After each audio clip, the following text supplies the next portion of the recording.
देखो, हम यहाँ पर बुद्ध की बात कर रहे हैं, तो बुद्ध की बात क्यों की जानी चाहिए, क्यों जरूरी है? क्योंकि बुद्ध ही एक पहले वो इंसान थे, वो गुरु थे जिन्होंने दुनिया को साइंस का नजरिया दिया, वैज्ञानिक दृष्टि से देखने की नजर दी, किसी भी चीज को तर्क करने की क्षमता दी, किसी भी चीज के ऊपर तर्क करने का एक नजरिया दिया।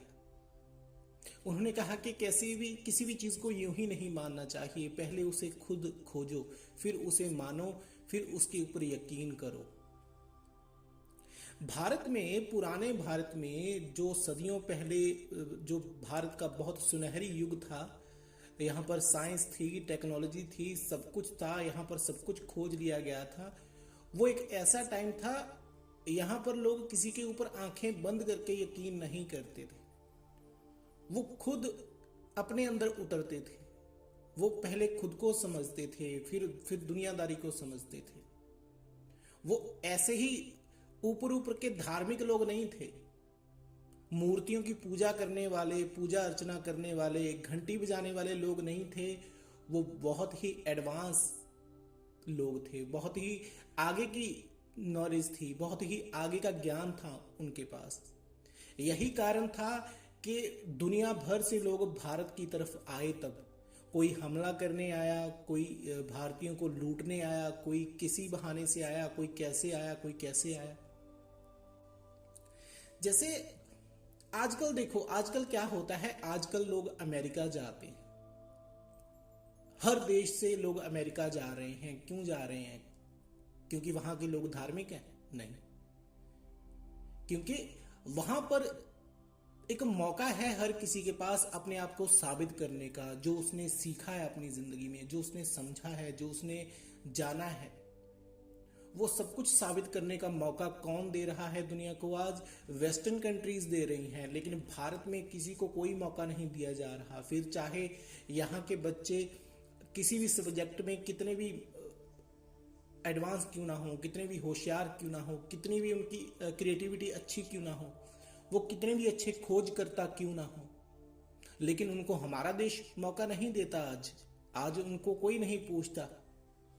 लेकिन बाहरी देश जो हैं, बाहरी कंट्रीज जो हैं, वो हमारे अच्छे डॉक्टर्स को, अच्छे इंजीनियर्स को, अच्छे जो किसी भी आर्ट में आगे हैं बच्चे, उनको ले जाते हैं। वो उनको अच्छी खासी फीस देते हैं, उनसे अपना काम करवाते हैं, और वो ऊपर की तरफ जा रहे हैं।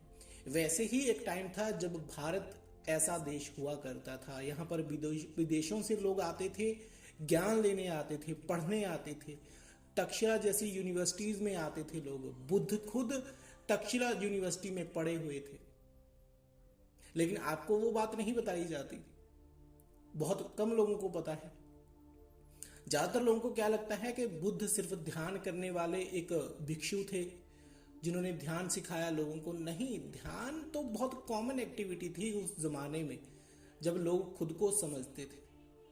लेकिन बाद में जो लोग, जिन्होंने अपना अधिकार जमाना चाहा भारत के ऊपर, जो बाहर से आए थे, जिनको लोग आर्यन कहते थे, कोई कुछ कहता है, कोई कोई नाम देता है, तो उन्होंने सारे ज्ञान के ऊपर अपना कब्जा कर लिया, और सारे ज्ञान के ऊपर अपनी परी कथाएं और अपनी कल्पना की कहानियां जो थी, वो उनका नाम चढ़ा दिया उन किताबों में, नई किताबें बना दी उनकी। जो जो ज्ञान लिया सारा, जो उस जमाने की जो परी कथाओं से ज्यादा आगे की जो एडवांस नॉलेज थी, जो बिल्कुल यथार्थवाद था, उस यथार्थवाद को कल्पनावाद में बदल दिया गया, और लोगों को उससे फिर बेवकूफ बनाना शुरू किया गया। क्योंकि ऐसे तो फिर भारत को नहीं कंट्रोल किया जा सकता था, ऐसे तो यहाँ के लोगों को नहीं कंट्रोल किया जा सकता था। तो उनको कंट्रोल कैसे किया गया?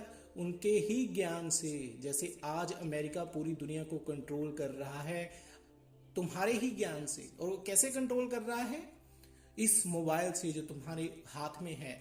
इंफॉर्मेशन या फिर नॉलेज जो है, वो तुम्हारे लिए आज पावर का एक तरीका है, तुम्हारे लिए वो पावर है, लेकिन उनके हिसाब से देखो तो ये तुम्हारी कमजोरी बन गई है। दुनिया में हर रोज लगातार ज्ञान बदलता जा रहा है।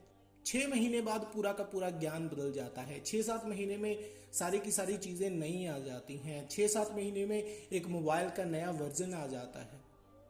लेकिन भारतीय लोग जो हैं, बहुत अभी भी बहुत सी आबादी ऐसी है जो सिर्फ धार्मिकता में ही उलझ कर रह गई है, परिकथाओं में उलझ कर रह गई है, छोटे छोटे नामों में उलझ कर रह गई है। ये लोग सिर्फ मंदिर में झुकने के काबिल रह गए हैं और इनको कुछ आता जाता नहीं है।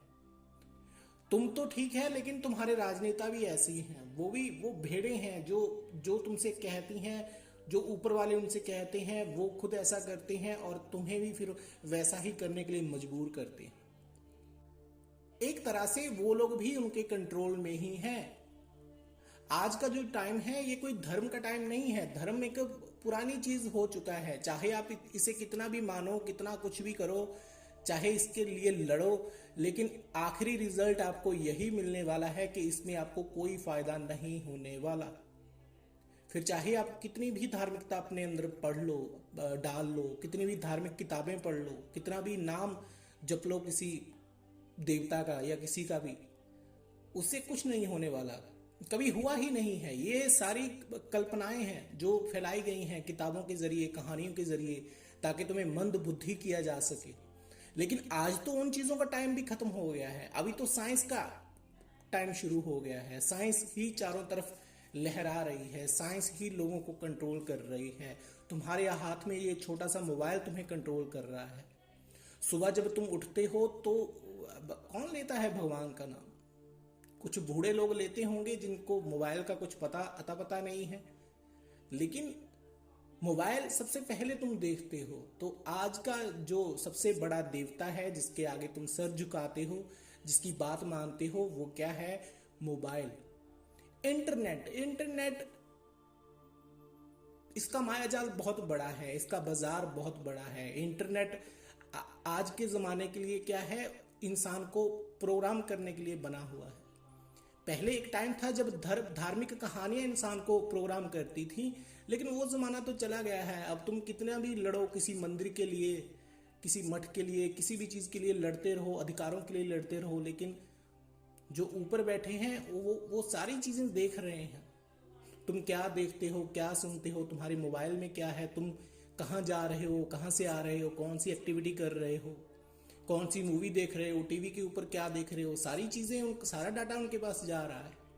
अभी कुछ दिन ही हुए हैं, कुछ महीने ही हुए होंगे जो आपने निजता के बारे में देखा होगा कि व्हाट्सएप या फिर सोशल मीडिया जो है उसकी निजता खो दी है इंसान ने। वो सारा बायोडाटा किसके पास जा रहा है? तुम्हारी सरकारों के पास जा रहा है। वो सब देख रहे हैं कि तुम क्या करते हो, क्या सुनते हो, क्या बोलते हो, क्या कहते हो, किसके बारे में क्या बोलते हो, सारी चीजें, सारी जानकारी उनके पास जा रही है। तो वो टाइम तो गया, अब साइंस का जमाना है, अब तुम्हें साइंस से कंट्रोल किया जा रहा है। धर्म पुराना हो चुका है। अब धर्म से सिर्फ कुछ बहुत थोड़ी गिनती है जिसको कंट्रोल किया जा रहा है धर्म के माध्यम से। लेकिन ज्यादातर लोग, जो नौजवान पीढ़ी है, नौजवान बच्चे हैं, उनको कंट्रोल कर रहा है सोशल मीडिया, मोबाइल, ये चीजें कंट्रोल कर रही हैं। इंटरनेट कंट्रोल कर रहा है। इंटरनेट आज के टाइम का और आने वाले टाइम का भगवान बनने वाला है। फिर चाहे आप इस बात को मानो या ना मानो, लेकिन आपके सबकॉन्शियस को हर टाइम टारगेट किया जा रहा है, उसे मैनिपुलेट किया जा रहा है, उसे कंट्रोल किया जा रहा है। तो वो बातें तो गई। जैसे मैंने पिछले लेक्चर में, पंचतंत्र के लेक्चर में मैंने बोला था कि आजकल लोग बोल रहे हैं कि भारत जो है वो बुद्ध का है। जो आर्यन लोग थे, या रामायण थी, महाभारत थी, ये बहुत बाद में आई है, लेकिन हम उससे पहले थे, बुद्ध उससे पहले थे। चाहे तुम कितना मर्जी कहते रहो, ठीक है, ये सच है, ये सबको पता है। जो तुम्हें चला रहे हैं उनको भी पता है, जिन्होंने इन कहानियों को बदला है उनको भी पता है, जिनके पूर्वजों ने ये चीजें की हैं उनको भी पता है। लेकिन वो खुद किस चीज के कंट्रोल में है? अब ऊपर वालों के कंट्रोल में, सबसे बड़ी कंट्री के कंट्रोल में। और अगर तुम आज इस चीज को नहीं समझोगे, यहीं पर फंसे रहोगे, इन्हीं लड़ाइयों में फंसे रहोगे, यहीं पर तुम्हारा ध्यान टिका रहेगा, तो कोई और तुमसे आगे निकल जाएगा, तुम वहीं के वहीं रहोगे। क्योंकि भारत में हर चीज लेट होती है, यहां पर हर चीज लेट करने का ही रिवाज है। यहां पर लोगों के पास कोई टाइम टेबल नहीं है। इनके पास जो पहुंचता है वो लेट पहुंचता है। जो चीजें इनको पता चलती हैं वो लेट पता चलती हैं। तब तक दुनिया का आधे से ज़्यादा हिस्सा बहुत आगे निकल गया होता है। भारत को अभी पता ही चला होता है कि ये चीज़ नई आ गई है, ये मानसिकता नई आ गई है, ये ज्ञान नया आ गया है। तो इसलिए मैं आपको पहले बता रहा हूँ कि आने वाले टाइम में जो है, आने वाले युग में जो है, वो सारा कंट्रोल इंटरनेट का होने वाला है पूरी दुनिया के ऊपर। आज के टाइम का भगवान इंटरनेट है और मोबाइल एक देवता है जिसके सामने तुम सर झुकाते हो। यही तुम्हारी किताब होगा आने वाले टाइम में। जो किताबें वो कागज की थी, है ना, जो तुम स्कूल में पढ़ते थे, वो किताबें तो खत्म हो जाएंगी आने वाले कुछ सालों में। किताबें पढ़ने वाली शायद ये आखिरी पीढ़ी होगी, शायद किताबें पढ़ने वाली ये आखिरी सदी होगी, हमारी सदी। उसके बाद कोई बच्चा किताब नहीं पढ़ेगा, तो सारी किताबें मोबाइल के ऊपर आ जाएंगी। सारी चीजें लगातार डिजिटल होती जा रही हैं। अगर तुम इन चीजों की तरफ ध्यान नहीं दोगे तो फिर आगे कुछ नहीं होगा। आने वाली जनरेशन के लिए सबसे बड़ी जो चुनौती है वो है internet, online system, digital system. तो उस सिस्टम की तरफ ध्यान दो, उसे सीखो, जो उससे सीख सकते हो समझो। अगर बिजनेस बना सकते हो तो उसे बनाओ, क्योंकि आने वाले टाइम में बिजनेस भी यही होने वाला है, ऑनलाइन। सारी चीजें ऑनलाइन होती जा रही हैं, हो रही हैं और होकर रहेंगी। चाहे कोई कुछ मर्जी करता रहे, कितना मर्जी लड़ता रहे, तो ये चीजें तो होनी है। अभी आज नहीं होंगी, 1 साल नहीं होंगी, 2 साल नहीं होंगी, तो 10 साल बाद, 20 साल बाद ये चीजें होनी ही हैं। क्योंकि आने वाले टाइम का सबसे बड़ा भगवान है इंटरनेट। बाकी की चीजें खत्म हो जाएंगी, धीरे धीरे लोगों का ध्यान इसकी तरफ से खत्म किया जा रहा है। ये चीजें अचानक से तुम्हारे सामने नहीं आती, नास्तिकता वाली, चार्वाक वाली, या फिर तुम्हारे जो पुराना इतिहास था वो चीजें अचानक से तुम्हारे सामने नहीं आती। ये चीजें पहले ऊपर से लाई जाती हैं, इनको डिजाइन किया जाता है। जैसे दुनिया वो चलाना चाहते हैं, पहले उसको प्रोग्राम करते हैं, एक अपना प्लान बनाते हैं कि कैसे आने वाले 5-10 साल में दुनिया को हमें बदलना है, डिजाइन करना है, कैसे लोगों की मानसिकता को बदलना है, कैसे उसको डिजाइन करना है। तो वही चीजें पहले ही आपको उन चीजों के बारे में बताया जाता है, आपके दिमाग में वो चीजें डाली जाती हैं और फिर वैसे आपको प्रोग्राम किया जाता है। तो इन चीजों को समझने की जरूरत है। आने वाला टाइम ऑनलाइन सिस्टम का होने वाला है, ऑनलाइन चीजों का होने वाला है, हो भी रहा है, होता जा रहा है। और डिजिटल करेंसी की बातें हो रही हैं लगातार। तो ये तो होना ही है। आने वाले टाइम का भगवान कोई देवता नहीं होगा, कोई मूर्ति नहीं होगी, या फिर कोई मंदिर नहीं होगा, वो होगा इंटरनेट। और ये बन भी चुका है, अभी फिलहाल तुम्हें पता नहीं है, बस तुम अंधे होकर लगे रहते हो फोन के ऊपर। लेकिन अगर तुम्हें याद हो, अगर तुम्हें थोड़ा सा भी तुमने ध्यान दिया हो, तो अगर आज के टाइम में किसी बच्चे की जेब में मोबाइल ना हो तो वो सोच ही नहीं पाता। तुम्हारा आधा दिमाग तुम्हारे मोबाइल के पास होता है। बिना मोबाइल के तुम सोच नहीं पाते, बिना सोशल मीडिया के तुम सोच नहीं पाते। सोशल मीडिया के बिना तुम्हें पता ही नहीं होता कि तुम्हें पहनना क्या है, नया फैशन कौन सा चल रहा है, नए विचार तुम्हारे पास नहीं आते। सोशल मीडिया के जरिए तुम्हारे पास नए विचार भी आ जाते हैं, नया फैशन भी तुम्हारे पास आ जाता है, नई नॉलेज भी आ जाती है, जानकारी भी आ जाती है। लेकिन एक चीज नहीं आती जो सबसे जरूरी है, वो समझदारी, जो सिर्फ तजुर्बे से आती है, एक उम्र से आती है, एक संघर्ष से आती है, कुछ करने से आती है, कर्म करने से आती है। और भारत एक ऐसा देश है जो हमेशा कर्म प्रधान रहा है। यहाँ पर धर्म और कर्म साथ साथ चलते रहे हैं और हमारे पास से ही सारी चीजें उठाकर वो लोग जो ऊपर बैठे हैं, नॉलेज के जरिए, इंफॉर्मेशन के जरिए तुम्हारे ऊपर कंट्रोल कर रहे हैं। सारा कंट्रोल इंफॉर्मेशन का है और इंफॉर्मेशन आज एक हथियार बन चुका है, बहुत बड़ी चीज बन चुका है। इंफॉर्मेशन बड़ी तेजी से बदलती जा रही है। तुम आजकल मोबाइल के ऊपर जो कर रहे हो, सोशल मीडिया के ऊपर जो कर रहे हो, वो क्या है? वो इंफॉर्मेशन का ही आदान प्रदान चल रहा है। तुम्हारे दिमाग में कोई विचार आता है, तुम उसे पोस्ट बनाकर डाल देते हो और सामने उस लड़की के दिमाग में जो विचार आता है वो अपनी पोस्ट बनाकर डाल देती है। फिर तुम्हें जो अच्छा लगता है तुम वो देखते हो, तुम्हें वही दिखाया जाता है, तुम फिर जो देख रहे होते हो। तुम एक चीज सर्च करो इंटरनेट के ऊपर, उसी से रिलेटेड बहुत सारी चीजें, बहुत सी जानकारी तुम्हारे पास आ जाती है और फिर तुम यहाँ तुमने 15 मिनट लगाने होते हैं मोबाइल के ऊपर, तुम आधा घंटा 1 घंटा लगा देते हो। तब तुम्हें पता चलता है कि तुम क्या करने आए थे, तुम क्या सर्च कर रहे थे, क्या खोज रहे थे और तुम कहाँ पहुंच गए। तो सारी चीजों का जो कंट्रोल है, एक टाइम था जब ग्रंथों के पास था, भारत में किताबों के पास था, पूरी दुनिया में एक टाइम था जब इंसान को कंट्रोल करता था, राजा लोगों को कंट्रोल करता था। लेकिन आजकल वो चीजें नहीं रही, वो सिर्फ नाम के हैं। आजकल ये आने वाले टाइम में खत्म होने वाले हैं। 20-25 सालों में, 50 सालों में ये लगभग बहुत कम हो जाएंगे। लेकिन एक चीज रहेगी जिसकी पावर लगातार बढ़ती जा रही है, कोई इसकी तरफ ध्यान नहीं दे रहा और देगा भी नहीं, क्योंकि ये बिजनेस की सारी प्लानिंग चल रही है, बिजनेस का मामला है। जिन लोगों को अपना बिजनेस चलाना है वो चलाएंगे। हमेशा जंगल नियम रहा है दुनिया के ऊपर, जो ताकतवर है वो कमजोर के ऊपर शासन करता है, करता रहा है और करता रहेगा। सबसे बड़ा देश, सबसे विश्व शक्ति आजकल क्या है, सबको पता है, अमेरिका है। तो वो क्या कर रहे हैं, वो इंफॉर्मेशन से ही तुम्हें कंट्रोल कर रहे हैं। तुम्हारे लोग भी तुम्हें इंफॉर्मेशन से कंट्रोल कर रहे हैं। अगर आज के टाइम में अगर मोबाइल तुम्हारे सामने से हटा दिया जाए, आपके सामने से अगर मोबाइल हटा दिया जाए तो क्या होगा, पागलों वाली हालत हो जाएगी तुम्हारी। तुम्हें समझ में नहीं आएगा कि तुम्हें क्या करना चाहिए, क्या करना है, क्या सोचना है, कहाँ जाना है, किससे बात करनी है, कौन सा काम करना है, तुम्हें कुछ पता नहीं चलेगा। क्योंकि आधा दिमाग मोबाइल के ऊपर बंद है, मोबाइल के अंदर बंद है। और आने वाले टाइम में सबसे बड़ा हथियार होने वाला है क्या, मोबाइल, सोशल मीडिया। और बहुत से लोगों के पास, बहुत से लोग इस चीज को हथियार बना भी चुके हैं। तो समझने वाली बात है, हथियार का मतलब मैं कोई बुरी चीज नहीं कह रहा हूं। हथियार नहीं बनाना सिर्फ किसी चीज को, आप चाहो तो इसे औजार बनाओ। औजार का मतलब क्या होता है, वो चीज जो तुम्हारे काम आती है। हथियार का मतलब होता है जो तुम ताकत से, जबरदस्ती जिसका इस्तेमाल करते हो, लोगों को नुकसान पहुंचाने के लिए इस्तेमाल करते हो। और औजार का मतलब होता है जिसको तुम अपने रक्षा के लिए इस्तेमाल करते हो, जिसको तुम अपनी क्रिएटिविटी के लिए इस्तेमाल करते हो, जिसको तुम अपने बचाव के लिए इस्तेमाल करते हो। तो आने वाले टाइम में इंटरनेट का जाल बहुत बड़ा होने वाला है।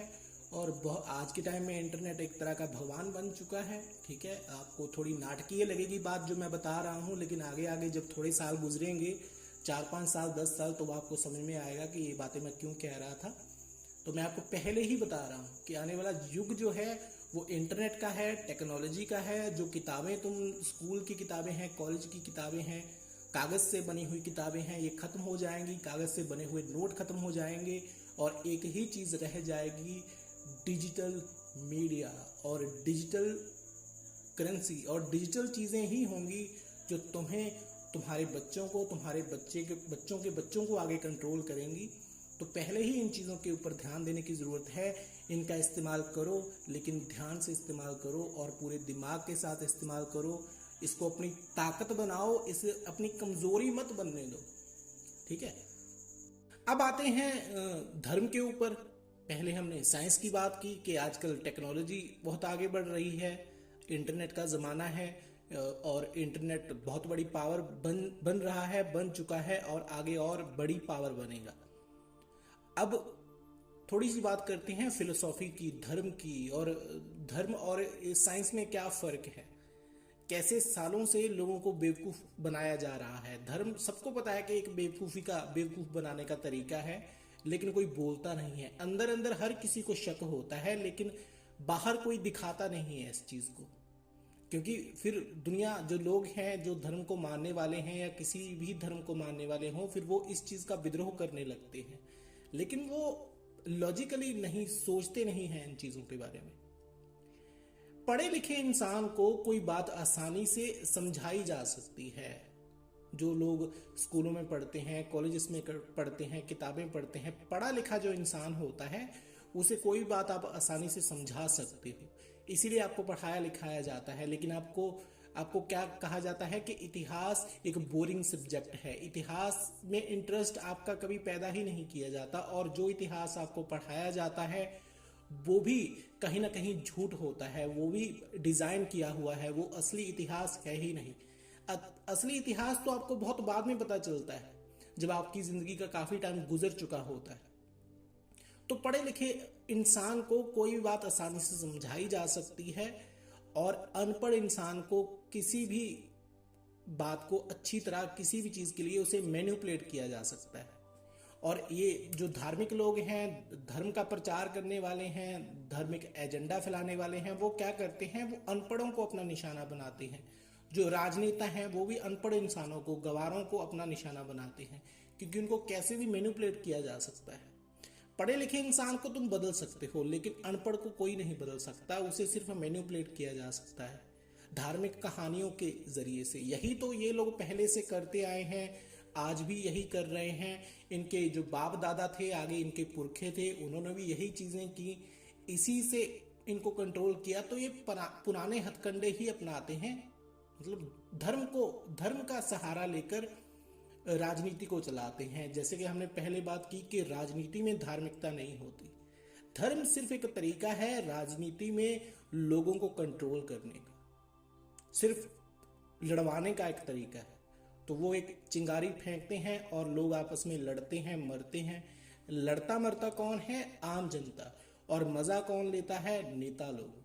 तो वही उनका काम है, वो काम अपना ईमानदारी से कर रहे हैं और लोग भी बड़ी ईमानदारी से उनके पीछे चल रहे हैं, लड़ रहे हैं। तो इन चीजों की चलो बात सबको पता है, आगे चलते हैं। हम बात कर रहे थे कि फिलोसॉफी और साइंस क्या है, और दुनिया में सबसे पहले साइंस की खोज किसने की, साइंस का जो नजरिया था, सिद्धांतवाद था, वो कौन लेकर आया? गौतम बुद्ध। और गौतम बुद्ध के बाद कौन लेकर आया? साइंस के नजरिए से देखने की क्षमता किसने दी दुनिया को, एक नजर दी, वो थे गुरु नानक। उन्होंने भी साइंस की ही बात की थी, उन्होंने भी, लेकिन बहुत से लोगों ने इसे धार्मिकता बना लिया है। चलो हम इसके ऊपर ज्यादा बात नहीं करते। तो बुद्ध की बात कर रहे थे तो उसी की बात करते हैं। जिन्होंने आज तक इतिहास के ऊपर कोई खोज नहीं की, भारत के इतिहास पर, वो अब तक मान गए होंगे कि गौतम बुद्ध तक्षशिला यूनिवर्सिटी से पढ़े थे, जैसा कि मैंने बताया, लेकिन वो सिर्फ आपको चेक करने के लिए था। और लेकिन जिन्होंने खोज की है, जिन्होंने इतिहास को समझा है, पढ़ा है, उनको पता है कि कुछ इतिहासकारों का ये भी कहना है कि बुद्ध नालंदा यूनिवर्सिटी के विद्यार्थी रहे थे। तो कुछ लोगों का मानना है कि बुद्ध तक्षशिला के विद्यार्थी रहे थे और कुछ कहते हैं कि नालंदा के, लेकिन ज्यादातर लोग नालंदा के बारे में बोलते। अब देखो, धार्मिक जो चीजें हैं, धर्म में क्या होता है? धर्म में मंदिर हैं, है ना, चर्चिज हैं और बहुत सी चीजें हैं। यहाँ पर लोग माथा टेकने जाते हैं, कुछ भी करने जाते हैं। लेकिन जो साइंस का युग आगे आगे आ रहा है, साइंस का जमाना जैसे जैसे आ रहा है, जैसे जैसे साइंस धरती के ऊपर अपनी जड़ें फैला रही है, सभ्यता में अपनी जड़ें फैला रही है, तो जो राजनेता, जो लोग आज मंदिर बचाने में लगे हुए हैं, नए मंदिर बनाने में लगे हुए हैं, या फिर कोई भी धार्मिक स्थान बनाने में लगे हुए हैं, मैं किसी एक धर्म की बात नहीं कर रहा हूं, चाहे वो कोई भी हो, एक दिन यही लोग होंगे, एक वक्त ऐसा आएगा जब यही राजनेता लोग, मंदिर बनाने वाले, मंदिर इनके पीछे जो लड़ते हैं लोग, वो खुद कहेंगे कि मंदिर की कोई जरूरत नहीं है, मंदिर को ढा देना चाहिए, मंदिर की जगह जो है बाजार बनने चाहिए। यही लोग कहेंगे, एक टाइम ऐसा आएगा, क्योंकि साइंस तो आगे बढ़ती जा रही है, साइंस के बारे में लोगों का ज्ञान बढ़ता जा रहा है, लोग जागरूक हो रहे हैं, धीरे धीरे लोगों को पता चल रहा है कि भारत का असली इतिहास क्या रहा है। नास्तिकता किसकी देन है दुनिया को? भारत की ही देन है। साइंस किसकी देन है? साइंस का नजरिया किसकी देन है? वैज्ञानिक दृष्टि किसकी देन है? भारत की ही देन है। गौतम बुद्ध ने कहा था कि मूर्तियों की पूजा मत करो, लेकिन आज भी गौतम बुद्ध की सबसे ज्यादा मूर्तियां पाई जाती हैं पूरी दुनिया में, सिर्फ भारत में नहीं, पूरी दुनिया में। और वो क्यों पाई जाती हैं? क्योंकि बौद्ध धर्म जो है वो बहुत पहले का है, ये सिर्फ भारत में नहीं था, भारत के बाहर भी ये फैला हुआ था। इस सदी के जो लोग हैं वो गौतम सिद्धार्थ को जानते हैं, बुद्ध को जानते हैं, गौतम बुद्ध को जानते हैं, लेकिन बुद्ध से पहले जो हुए उनको तो कोई नहीं जानता। उनके बारे में कहानियां हैं, बुद्ध का जो संकल्प था, बुद्ध की जो लड़ी थी, जो धीरे धीरे जो लोग ज्ञानवान होते चले जाते थे, बुद्ध होते चले जाते थे, तो आगे आगे ये बुद्धत्व बढ़ता गया। उनके बारे में तो किसी को नहीं पता। लेकिन शुरुआत कहां से होती है? भारत की इस सदी की जो भी सदियां गुजर चुकी हैं, 18वीं शताब्दी, 19वीं, 20वीं, 21वीं अभी चल रही है, उससे पहले जो भी लोग अंदाजा लगाते हैं वहां पर बुद्ध ही बुद्ध थे, वहां पर कोई और नहीं था। हाँ, वेस्टर्न कंट्रीज में चलो कोई और रहे होंगे, लेकिन वहां पर भी बुद्ध का वर्चस्व रहा है। वहां पर भी ये मानसिकता जो है, ये नजरिया जो है, ये विचारधारा जो है वहां तक गई। और बुद्ध कोई धर्म नहीं है, बुद्धिज्म कोई धर्म नहीं है, ये विचारधारा है। और इस विचारधारा से ही बाकी धर्मों ने जन्म लिया है। जो आज हिंदू कहला रहे हैं, कोई वेदांती बना हुआ है, कोई वेद के बारे में बोल रहा है, तो वो लोग कौन थे? वो यही थे, इन्हीं का सारा ज्ञान था। लेकिन इसके ऊपर कब्जा किया हुआ है किसने?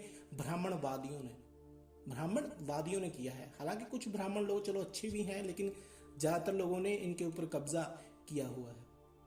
जैसे कि हमने पीछे बात की कि इन चीज़ों के बारे में जितनी मर्जी चर्चा की जाए, जितनी मर्जी बातें हों, लेकिन युग जो है आगे आ रहा है वो साइंस का है। तो एक वक्त ऐसा आएगा आने वाले टाइम में जब यही राजनेता, यही लोग धर्म के पीछे लड़ने मरने वाले आपको कहेंगे कि मंदिर की कोई ज़रूरत नहीं है, मंदिर की जगह स्कूल बनने चाहिए, कॉलेज बनने चाहिए, हॉस्पिटल बनने चाहिए, रोजगार देने वाली फैक्ट्रीज बननी चाहिए, ये बनना चाहिए, वो बनना चाहिए। लेकिन उसमें अभी टाइम है, इतनी जल्दी तो वो वक्त नहीं आ सकता, लेकिन एक दिन आएगा जरूर। जैसे जैसे साइंस अपने पांव बढ़ा रही है पूरी दुनिया के ऊपर। धर्म क्या है? धर्म तुम्हें उन सवालों के जवाब देता है जो सवाल कभी किए ही नहीं गए, जो सवाल तुमने कभी नहीं पूछे। धर्म तुम्हें उन सवालों के जवाब देता है। वो कहता है कि एक भगवान है जो दिखाई नहीं देता, जिसे सिर्फ महसूस किया जा सकता है। अब इसका क्या मतलब हुआ? वो भी कोई इंसान तुम्हें बता रहा है। अगर उसको भगवान मिल गया तो फिर तुम्हें भी मिलना चाहिए। जब वो बोल रहा है, जो आपको कथाकार है, जो आपको बता रहा है कि ऐसा होता है, वो ऐसा होता है, वो निराकार है, वो निर्गुण है, वो सारी चीजें तो तुम उसके बारे में बता रहा है तुम्हें, तो इसका मतलब उसे मिल गया, फिर उसे मिल जाना चाहिए। लेकिन वो कहता है कि तुम अपने अंदर खोजो, ठीक है, उसका कोई आकार नहीं है। तो काफी तरीकों से वो तुम्हें भरमा देता है, तुम्हें पागल बना देता है। तो धर्म तुम्हें उन सवालों के जवाब देता है जो सवाल कभी किए ही नहीं गए इंसान के द्वारा। और फिलोसॉफी मतलब दर्शन शास्त्र, साइंस तुम्हें उन सवालों के जवाब देती है जो तुम्हारे दिमाग में और जिंदगी में कभी ना कभी घूमते रहे हैं, कभी अपना वजूद रखते हैं वो सवाल। धर्म एक बीमारी है, चाहे तुम इस बात को आज मान लो, चाहे 10 साल बाद मान लेना, 20 साल बाद मान लेना, लेकिन एक दिन ऐसा आएगा जब तुम मानोगे, तुम्हारे अंदर से ये विचार उठता भी होगा कि धर्म एक बीमारी है और इस बीमारी का इलाज है फिलोसॉफी, साइंस। एक चीज और मैं आपको क्लियर कर देना चाहता हूं जो धार्मिक लोग बताते हैं। मुझे नहीं पता कि हो सकता है इसके बाद मैं कोई लेक्चर ना बनाऊं, तो ये लेक्चर थोड़ा डिटेल में जा रहा है ज़्यादा, या फिर लेक्चर बनेगा भी तो अभी जल्दी नहीं आएगा, उसमें टाइम लगेगा। तो इसी लेक्चर में मैं काफ़ी कुछ आपको कवर कर रहा हूँ, काफ़ी जानकारी कवर कर रहा हूँ, तो ध्यान से सुनिएगा, इसे बार बार सुनिएगा। और धर्म का मतलब है किसी चीज़ को अंधविश्वास से मानना। बुद्ध ने जो कहा, बुद्ध ने जो मानसिकता फैलाई, जो विचार वो लेकर आए, वो ये नहीं था कि अंधाधुंध किसी भी चीज़ को मान लो। वो कहते थे कि पहले खुद खोज करो, अपो दिवो भव, अपने दीपक स्वयं बनो, अपने रोशनकर्ता स्वयं बनो, अपने मार्गदर्शक स्वयं बनो, खुद अपने दीपक बनो। उन्होंने एक बार में ही ये क्लियर कर दिया था, एक ही वचन में, पहली बार में ही उन्होंने कह दिया था कि अपने दीपक स्वयं बनो। अगर तुम ध्यान से इस विचार को पढ़ो, इसके ऊपर विचार करो, तो ये विचार बहुत ज्यादा सटीक है। तुम्हें और कोई विचार पढ़ने की फिर जरूरत नहीं पड़ेगी। तुम जो विचार पढ़ोगे, गौतम बुद्ध का जो विचार उन्होंने दिए, वो सारे के सारे, उनको शेर के बोल कहा जाता है। वो एकदम से चोट करते हैं तुम्हारे दिमाग के ऊपर, तुम्हारे मन के ऊपर, तुम्हारे दिल के ऊपर, तुम्हारी सारी की सारी मानसिकता बदल कर रख देते हैं अगर तुम उनको ध्यान से पढ़ो और समझो। तो वो क्या कहते थे? अपो दीपो भव, अपो दीपो भव। अपनी रोशनी है, अपना ज्ञान है, वो खुद बनो, अपने मार्गदर्शक खुद बनो, अपने दिए अपनी रोशनी खुद बनो। तो उनका पहला यही चीज उन्होंने सबसे पहले दुनिया को बताई, लोगों को बताई। जो उनके पास जो लोग ज्ञान लेने आते थे, उनको वो यही कहते थे कि अपो दीपो भव, अपने दीपक स्वयं बनो, अपने मार्गदर्शक स्वयं बनो। लेकिन ये धार्मिक कर्मकांड वाले हैं, ये तुम्हें क्या बताते हैं? ओम के बारे में, ओम नमः शिवाय के बारे में। अब ओम क्या है वो भी मैं आपको चलो आज बता ही देता हूं कि ओम किसे कहते हैं, वो है क्या, और ये लोग उसको कैसे तुम्हारे सामने रिप्रेजेंट करते हैं, बहुत बड़ा बनाकर रिप्रेजेंट करते हैं। कभी कुछ कहते हैं उसके बारे में, कभी कुछ कहते हैं। वो कहते हैं कि वो निराकार है। ओम जब तुम ध्यान लगाते हो या मेडिटेशन करते हो, या फिर एक टाइम ऐसा आता है जब तुम्हें ओम की ध्वनि सुनाई देती है, ओमकार सुनाई देता है। एक तो वो कहते हैं कि ओमकार तुम्हें सुनाई देता है जब तुम मेडिटेशन करते हो, फिर वो कहते हैं, फिर वो तुम्हें सुनाते भी हैं। आपने वो टीवी पर देखा होगा है ना, कई बार ओम की एक फोटो आ रही होती है, या ओम नमः शिवाय आ रहा होता है, या कोई भी ओम आ रहा होता है, तो उसके पीछे एक बड़ी सी आवाज बोल रही होती है, ओम नमः शिवाय, या फिर ओम, या फिर मैं ओमकार हूं, या कुछ भी तुम सुनते हो। तो मैं आपको बता दूं वो ओम नहीं है। जो लोग ध्यान करते हैं, इन लोगों के पीछे लगकर, इनके पीछे चलकर, वो सिर्फ अपनी आंखें बंद करते हैं। आंखें बंद करके मेडिटेशन करने की कोशिश करते हैं, अपने अंदर ढूंढने की कोशिश करते हैं। कान बंद करके देखो कभी, तुम्हें पता चलेगा ओम क्या है। अपने दोनों कान बंद करो जोर से, और आपको एक ध्वनि सुनाई देगी अंदर से। जब स्कूल में पढ़ते थे, कॉलेज में पढ़ते थे, या स्कूल में जब आप पढ़ते हैं, या फिर आपकी क्लास में कभी आपसे कोई गलती हुई होगी, तो टीचर क्या करता है, आपको जोर से थप्पड़ लगाता है। या फिर कभी आपको याद हो कि आपको टीचर ने थप्पड़ लगाया हो, तो थप्पड़ खाने के बाद जो एक आवाज आती है कान के पास से, बड़ी ही बारीक सी आवाज आती है। जब तुम दोनों कान बंद करोगे तो तुम्हें वो आवाज सुनाई देगी। उसी को ओम कहा जाता है। आंखें तो तुम बंद करो, आंखें बंद करके तुम इस दुनिया से एक बार कट जाते हो, लेकिन कान हमेशा खुले रहते हैं। कभी कान बंद करके देखो, बिल्कुल मौन होकर, शांत होकर, तो तुम्हें वो आवाज सुनाई देगी। वो क्या है? वो एक साउंड है। वो दिमाग के अंदर जो इलेक्ट्रिसिटी चल रही है 24 घंटे, जो स्पार्क होती रहती है दिमाग में, जो विचार पैदा होते रहते हैं, वो एक साउंड है। वो उसी को ओमकार बनाया गया है। वो जल्दी जल्दी तुम्हें सुनाई नहीं देता, लेकिन जब कान नंगे होंगे तो सुनाई नहीं देगा। जब दोनों कानों को बंद करोगे तो तुम्हें कानों में घूम रही हवा के बीचों बीच एक छोटी सी बारीक सी ध्वनि सुनाई देगी, लगातार जो बज रही है। ना ही उसका कोई अंत होता है, ना उसकी शुरुआत होती है। वो लगातार ऐसे ही बस आपको उसका आभास हो रहा होता है। उसी को ओमकार कहा गया है। चाहे मैं जो बोल रहा हूं आज इसे मान लो, चाहे फिर जब तुम खोज लोगे, अगर वो है, तुम्हें मिला, तो तुम्हें समझ आ जाएगा कि असल में वो क्या है। और उस चीज के पीछे बेवकूफ बनाया गया है लोगों को। वही एक आवाज है। तुम आंखें तो बंद कर लेते हो ध्यान करने के लिए, लेकिन कान तुमने बंद करके कभी देखे नहीं है, इसीलिए तुम्हें उसका पता नहीं है। और उसके ऊपर किताबें लिख दी गई हैं, बहुत कुछ लिखा गया है। तो ये मूर्खता कहां से शुरू हुई? अगर साइंटिफिक देखो तो वो सिर्फ एक आवाज है जो दिमाग से पैदा हो रही है। दिमाग के अंदर जो इलेक्ट्रिसिटी चल रही है, दिमाग के दोनों हिस्से जब काम कर रहे होते हैं, लगातार करते रहते हैं, तो वो आवाज सिर्फ तुम्हें ही सुनाई देती है। वो बाहर थोड़ी सुनाई देती है, तुम्हें अपने अंदर ही सुनाई देगी। वो जानवरों को थोड़ी सुनाई देती है। जानवरों का कोई मसीहा थोड़ी होता है। मसीहे तो तुम्हारे लिए आते हैं, तुम्हारे बनाए हुए बनते हैं। एक आम इंसान, उसको मसीहा बना दिया जाता है, फिर उसके ऊपर किताबें लिख दी जाती हैं। फिर अगर कोई और खुद को मसीहा बताता है तो फिर तुम उसे मारते हो, पीटते हो, गालियां देते हो उसे, फिर उसे पागल भी तुम कह देते हो कुछ लोग। अगर तुम्हें कोई कृष्ण की कहानी सुनाए, किसी देवता की कहानी सुनाए, या शिव की कहानी सुनाए, कोई भी कहानी सुनाए, उस कहानी को तुम बड़े गौर से सुनोगे। लेकिन अगर कोई छोटा सा बच्चा खड़ा होकर ये कह दे कि मैं शिव हूं, या फिर मुझे कोई ज्ञान मिला है, या कोई भी कह दे, तो उसे तुम मारोगे या तुम उसके ऊपर हंसोगे, क्योंकि वो तुम मानते नहीं हो, क्योंकि वो चीजें झूठ हैं। जो तुम सुनी हुई हैं, जो तुमने, वो झूठ है। जबकि बुद्ध के जमाने में जो होता था, जो इंसान ज्ञान प्राप्त करता था, जिसको ज्ञान की प्राप्ति होती थी, जिसको समझ आते थे, जो अपने अंदर उतरता था, जिसको उसके सवालों के जवाब मिल जाते थे, वो कह देता था कि मुझे ज्ञान मिला है, मैं ज्ञान को प्राप्त हुआ हूं। उसके चेहरे से पता चल जाता था लोगों को। और जब वो मरता था तो वहां पर एक स्तूप बना दिया जाता था, जिसे लोग आज शिवलिंग कहते हैं। तो बुद्ध ने साइंटिफिक नजरिया दिया।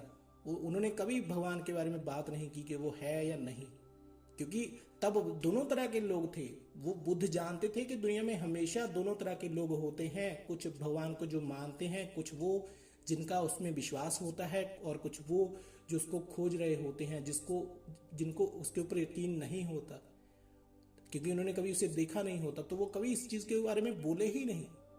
उन्होंने कभी ओमकार की कोई बात नहीं की है। ओमकार की बात तो बहुत बाद में आती है ये बातें, जब ब्राह्मणों ने देखा या फिर किसी ने भी देखा कि यही एक चीज है जो जल्दी जल्दी इंसान को समझ में नहीं आएगी, और उसने लिख दिया ओमकार या ओम नमः शिवाय।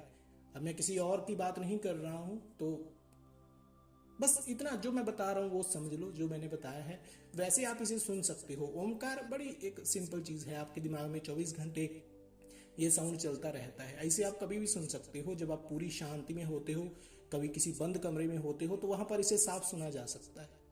फिलोसॉफी एक फ्लेक्सिबल सब्जेक्ट है। फिलोसॉफी एक फ्लेक्सिबल सब्जेक्ट है, और ठीक साइंस की तरह, विज्ञान की तरह। और धर्म नॉन फ्लेक्सिबल।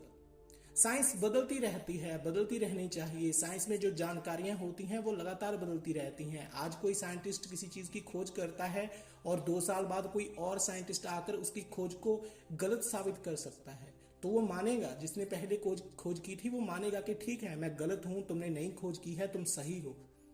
लेकिन धर्म के मामले में कभी ऐसा नहीं होता। धर्म बिल्कुल नॉन फ्लेक्सिबल चीज है। यहाँ पर तुम्हें जो बोल दिया गया है तुम्हें मानना पड़ेगा। जो शर्तें तुम्हें बता दी गई हैं वो तुम्हें माननी पड़ेंगी, और तुम्हें पता भी नहीं है कि किसके बारे में तुम्हें बताया जा रहा है। तो धर्म नॉन फ्लेक्सिबल सब्जेक्ट है, ये एग्जिस्ट नहीं करता। इसका कोई ना शुरुआत है इसकी, ना इसका अंत है, ना ही इसका कोई वजूद है।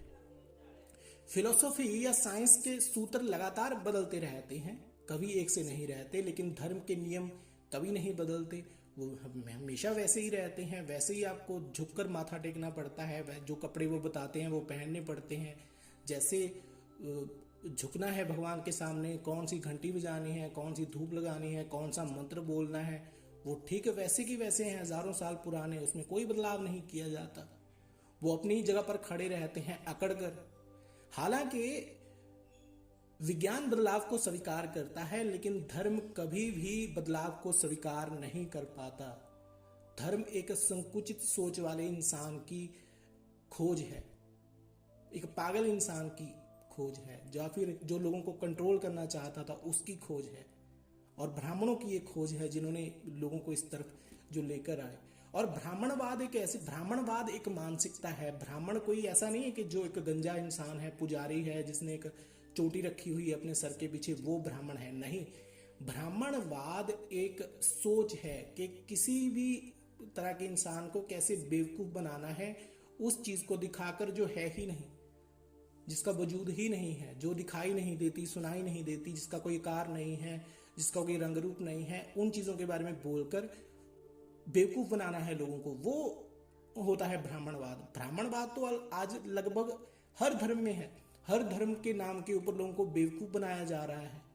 लेकिन नई चीज आज क्या है, क्या आ गई है? साइंस। हालांकि अब ये साइंस नई नहीं है, बहुत पुरानी है। साइंस भी धर्म की शुरुआत से पहले है साइंस, और साइंस से ही आगे धर्म का जन्म हुआ है। और आज बहुत सारे लोग क्या कहते हैं कि धर्म एक ऐसी चीज है जिसने साइंस के ऊपर था पा ली है, साइंस के ऊपर जिसने पूरी खोज कर ली है, जो साइंस से ऊपर है। नहीं, साइंस जो है वो बदलती रहती है, धर्म नहीं बदलता। तो ये दोनों आत्म विरोधी चीजें हैं। हालांकि एक टाइम था जब धर्म और साइंस को एक माना जाता था, बाद में ये जो ढोंगी हैं, ब्राह्मणवादी हैं, जो भी लोग हैं, इन्होंने इसे अलग कर दिया। संकुचित सोच वाले लोग हैं, दिमागी तौर पर बीमार हैं, इन्होंने इस चीज को अलग किया, और उसका फल ये भोग भी रहे हैं। और जो इनको कंट्रोल करने वाले हैं वो भी इन चीजों का फायदा उठा रहे हैं। तो जो लोग कहते हैं कि आज बुद्ध की जरूरत है, या फिर कोई कहता है चारवाक की जरूरत है, कोई कुछ कहता है, कोई कुछ बोल रहा है, कोई कहता है साइंस की जरूरत है, तो साइंस सच है। जब कभी भी तुम, एक टाइम आएगा जब तुम जिंदगी में पहुंचोगे एक निशाने पर, तो वो यही होगा कि धर्म नाम की कोई चीज नहीं है, भगवान नाम की कोई चीज अगर है तो वो दिखाई नहीं देती, तो उसको मानने का कोई फायदा नहीं है। रही बात चारवाक की शुरुआत भारत में हुई, बहुत पुरानी ये भी विचारधारा है, और चारवाक की विचारधारा भी बुद्धिज्म से ही आई है, बौद्ध से ही आई है। तो वही जानकारी में, नॉलेज में इस तरह का हेर फेर किया गया है कि बहुत से लोगों को इन चीज़ों के बारे में पता ही नहीं है। तो खोज करो, रिसर्च करो, खुद समझो इन चीज़ों को, फिर आपको ज़्यादा क्लियरली पता चलेगा, बहुत अच्छे से पता चलेगा। मैंने जो बताया है सिर्फ उस पर मत रहो, खुद भी शोध करो, और अगर खुद मिल जाए, खुद समझ में आ जाए, तो तुम्हें मुझसे पूछने की ज़रूरत नहीं है। जितना मैंने अब तक बताया है मुझे लगता है वो बहुत ज़्यादा है। और रही बात उस जो धर्म की या साइंस की, उसके भी काफ़ी फैक्ट हैं जो अभी तक आपको शायद नहीं पता थे, तो वो मैंने बताए हैं। बुद्ध के बारे में जो चीज़ें नहीं पता थी वो बताई हैं। सिर्फ देखो, मैं किसी भी धर्म के ऊपर बोल सकता हूँ, मैंने काफ़ी धर्मों की स्टडी की है, लेकिन नहीं बोल रहा क्योंकि बाद में फिर गलतियां हो जाती हैं, फिर दूसरे लोग आ जाते हैं, वो जेलस फील करने वाले आ जाते हैं, या धर्म के नाम के ऊपर लड़ने मरने वाले आ जाते हैं, तो उनसे डील करना बड़ा मुश्किल है। एक धार्मिक इंसान, एक आस्तिक इंसान एक नास्तिक को अपनी बातों में हरा सकता है। अगर कोई इंसान एक तरफ तुम नास्तिक को बैठा दो, एक तरफ आस्तिक को बैठा दो, तो आस्तिक पूरा दिन गुजरते गुजरते शाम तक नास्तिक को आस्तिक बना देगा, लेकिन नास्तिक आस्तिक को नास्तिक नहीं बना सकता। तो यही आज की दुनिया का सच है। इसीलिए सिर्फ बुद्ध पर मैंने इसलिए बोला है क्योंकि वही हैं जो चेंज को, बदलाव को स्वीकार करते हैं और लोगों को भी कहते हैं कि तुम बदलो, अपने दीपक खुद बनो। इसीलिए बुद्ध की बात की जा रही है। हो सकता है आगे भी हम बात करें, तो फिलहाल के लिए इतना है।